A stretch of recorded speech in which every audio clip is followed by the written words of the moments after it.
Don't take the law into your own hands. Do you ever ask yourself why things are the way that they are? Of course you do. That was a stupid question. Everyone does this. And you're not always asking yourself how things could be better because sometimes it's good. Hell, sometimes things are great. Other times, not so much. Just why is it the way it is? Life. Your life. Every life after yours and before your life. It seems people are just in this constant struggle of, well, struggle. Struggle to survive, pay bills, raise kids, chase dreams. With this struggle, yes, there is happiness, but it's fleeting, never truly lasting. And is happiness even that great? It's stupid to say aloud from a pre-written sheet, but I think somewhere along the way my wires got crossed. I'm just too analytical on occasion, especially in the moment I write this.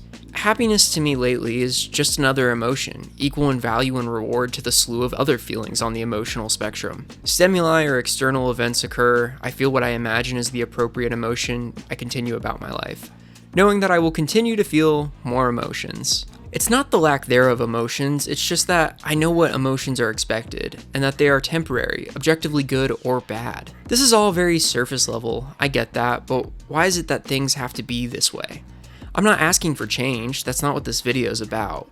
And to be completely honest, as pretentious as my own videos can get, I honestly don't think I could conjure some grandiose new world order or ideology that would even be worth attempting. Plus, the apparent desire to maintain classes, individual wealth, and socioeconomic power structures from the larger masses indicate that an ideology where everyone's needs and wants are met is not something the wider public would want anyways. We're highly competitive creatures by nature. And I'm not talking about eliminating struggles or currency for that matter, but eggs, for example, eggs. Eggs somehow have become the latest hot topic for how a president is performing, and I guess to my knowledge, they're expensive. Here's a little formula to give you context. Keep in mind this, take a big fucking pinch of salt with this. There's 335 million people in America. The average person eats 285 eggs a year. Multiply that number and it's around 95 billion. That's 95 billion eggs. America produced 110 billion eggs in 2023. So there's plenty of eggs for everyone, and then some, but let's keep going. In a product-based market, there's overhead cost, labor, feed, processing, the whole shebang. On average, each chicken lays 300 eggs a year. That means there are upwards of 366 million chickens laying eggs. From this point, it all gets very technical. Lots of factors come into play, like, for example, just one example, the deportation of low-cost immigrants being deported has contributed to the rise in cost because cost of labor demands has gone up. This is like one of 16 I could think of just sitting here. Gas prices have risen because of US sanctions on Russian oil in 2022. This increases logistic overhead. See, there's so much going on. If you like game theory, this is going to be right up your alley. In 1984, the University of Minnesota did a study looking at egg production costs in 1959. I wasn't able to find one recently because in a way, you have to let all this data settle before compiling the findings. The total cost of eggs in 1959 for annual maintenance of hens per dozen eggs and labor comes out to $7.43. Today, that is $81.73. Based on this information, which is highly skewed, we can determine that the cost of production comes out to $29 billion with a large margin for error. There is a large margin for error. Eggs on average currently cost $4.16, but they've since gone up since I've made this, for a dozen, that being 12. 95 billion divided by 12 is 7.9 billion dozen cartons. 7.9 billion times 4.16 is 32 billion. There's currently a $3 billion profit margin on eggs right now, or in other words, a 10% margin of profit or markup, including taxes, maintenance, and all that jazz too. This is highly skewed. They're definitely making way more money than this, but this just kind of gives you an idea. If we're going based on 1959 numbers, that's cool and all, until you remember there's 15 billion eggs that are never bought and just floating around out there. For what seems like no reason, just in case we run out of eggs, which that'd be insane at these numbers. Now the price of eggs varies so much because of the following reasons: avian influenza outbreaks, cage-free regulations, seasonal fluctuations, and feed cost. This is all just to say the price of eggs doesn't fucking matter. It's a fugazi. Fugazi, it's a wazi, it's a woozy, it's a fairy dust. It doesn't exist. It's never landed. It is no matter. It's not on the elemental chart. It's not fucking real. Right? All right? My numbers, my financial numbers at least, are probably completely off. In fact, they are, but we'll talk more about that later. Point is, with how far automation has come, the profit margins are much higher and the cost much lower. Doesn't matter, there's enough eggs for everyone. Point being, we've politicized eggs. Eggs of all things, Jesus Christ. It was this administration's fault. No, it's the new one's. No, it was the mayor in this town's fault. It doesn't fucking matter, and probably has no connection to any of that. The eggs are just a distraction, one of many that acts as the wool pulled over the American people's eyes. Time and time again, we as a people are falling for every single red herring. The eggs, the COVID vaccine, workers' rights, food standards. You know how the world should be or how it works. If you're standing in the way of progress, you're either uneducated, willfully ignorant, or falling for the propaganda. Gulf of America, who gives a shit? It's a fluff piece. We own the world. It doesn't matter. A rose is just as sweet. There are real, actual problems we're facing that aren't being addressed because of all this bullshit. You can't look past your own pooped cake nose to see the car heading right for you. Wealth inequality, for example, it's such a simply complicated fix. 1% of the United States Americans hold 13% of the entire wealth available in America, or $20.87 trillion.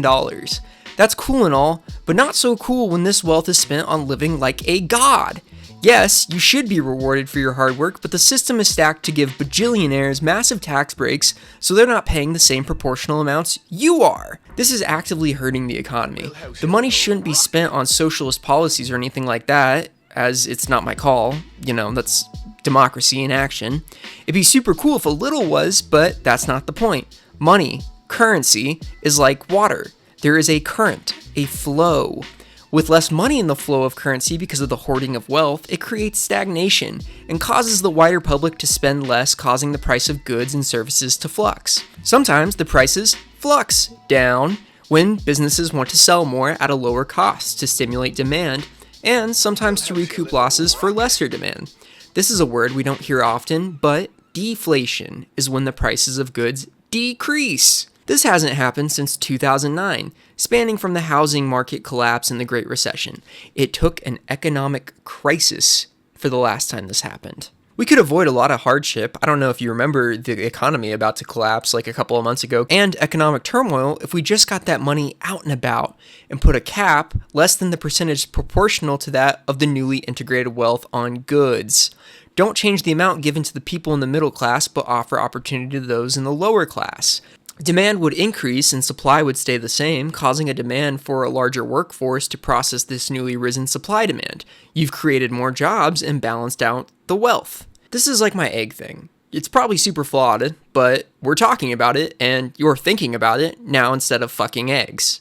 If we dedicated half the time we dedicated to talking about things that don't matter, we'd see some real change by now. And it's not like there aren't economists or game theorists working tirelessly to make the economy the most powerful it can be. I argue more than anything that it's these other issues that overshadow more pressing matters. If I was the ruling class and wanted to maintain complete control and autonomy, I would make a platform based around creating as much discourse around topics that simply do not matter. Let the masses squabble about eggs, while I get away with whatever I want, as long as the finger isn't pointed at me. They're all working together too, which is a real kicker. Both Democrats and Republicans have vested interest in manipulating the price of stocks as is. It's how they make money. Wow, being a congressman doesn't pay very much. Wow, it's almost like being a public servant wasn't meant to be a highly financially rewarding job. Your public officials are actively failing you. TikTok wasn't banned because it's a national security threat mining our data. It was banned because the American elites weren't profiting off of it. They mine our data anyways. Now all of a sudden, when there's some backroom sale of the platform, it's no longer a national security threat? What? Your social security number is already floating out there. Who's in charge of that? Your public servants are failing you, and there are revolutions held for less. This isn't the point of the video. I inevitably politicized a video that wasn't meant to be. The point of the video relates back to the title, War is Forever, Happiness is Fleeting. There's always going to be a battle for a better life, and ultimately, we'll argue till the very last minute how things should be done as long as we continue to live in a society surrounded by other people. We're too far in the shit now. We can't go to utopia where we all talk about what really matters. You could, and probably should, opt out of it all and just live your life independent of the world, but unfortunately, other people's biases and preferred ways of running things will affect you, so overall, opt into the controlled madness and voice your opinion. Nevertheless, I'm a strong believer in fighting the eternal battle within yourself to obtain more frequent moments of happiness. You should set personal goals of how things should be done, not in a global sense, but a personal one. Instead of, we should try to get the stupid price of eggs down, maybe try, I should go to the gym more. I should learn to paint like I always wanted to do. I should learn to be more tolerant and accepting of others and their lifestyles. If you look outwards and try to control aspects of other people's lives, you're going to find an immeasurable amount of disappointment and an unwinnable war of the hearts and minds. There is a natural instinct to rebel against the greater authority, no matter who it may be. Rebellion is what makes the undying human spirit an unquellable force. One would argue you could give the formulaic answer for world peace and you'd still encounter rebels for the cause of complete self-destruction. Looking at the whole picture, even though some of these red herrings are awfully convincing, as if they matter, like international affairs, domestic affairs, all the affairs, more than likely your exertion, your reach of the world is probably rather limited. Sure, you can vote, advocate, and throw your hands in the air and scream. Is this a pointless endeavor? It sometimes feels that way, and it's really up to your discretion on the matter. But what you have full, undeniable control over is yourself. Why fight two unending wars when you really only have to fight one? Why face two eternities when isn't one already enough? Happiness is fleeting, but it doesn't have to be infrequent.